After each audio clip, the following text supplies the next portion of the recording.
مشہور ہے ابھی خالد کہتا ہے کہ میں نے دیکھا کہ ایک شخص کو زندان میں ڈال دیا گیا ہے اور اس نے نبوت کا دعویٰ کیا ہے.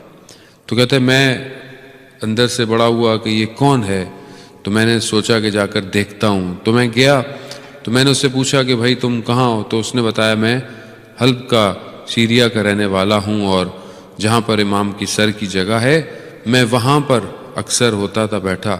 تو ایسے میں ایک دن ایک شخص آیا تو اس نے کہا کہ مسجد کوفہ جانا چاہو گے؟ تو میں نے کہا ہاں. تو کہہ رہا ہے ایک قدم بڑھایا تو دیکھا ہم مسجد کوفہ میں تھے. تو اس نے وہاں پہ کہا کہ ہاں نماز پڑھی، ہم نے نفل پڑھے. پھر اس نے دوبارہ مجھے لیا، اگلا قدم بڑھایا تو ہم مدینہ میں تھے، وہاں پر ہم نے اس شخص نے بولا کہ جانتے ہو یہ کیا ہے؟ میں نے کہا رسول کا روزہ ہے. وہاں نماز پڑھی. پھر دوبارہ ایک قدم بڑھایا تو کہا یہ کون سی جگہ؟ کہا یہ مکہ ہے. کہا وہاں ہم نے نماز پڑھی. پھر اگلا ایک قدم بڑھایا تو واپس وہیں تھے رسول امام حسین کے پاس کے جہاں سے مجھے لے گیا. پھر پورا سال گزر گیا اور دوبارہ وہ شخص دوبارہ اسی تاریخ کو آیا اور پھر اس نے مجھے یہ کرایا.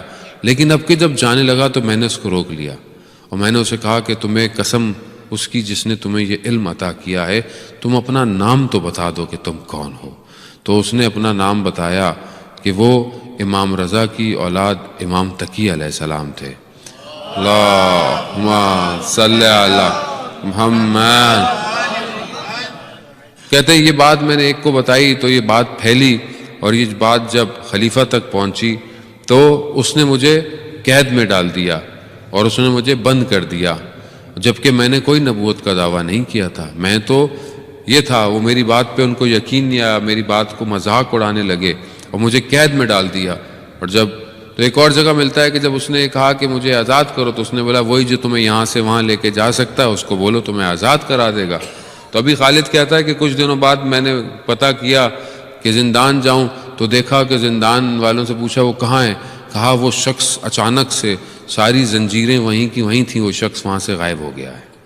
یعنی وہی جو کہ امام ایک جگہ سے دوسری جگہ لے کے جا سکتا ہے وہی امام نجات بھی دے سکتا ہے. عزیزان محترم، بات یہ ہے کہ امام کو پکارے آدمی دل سے.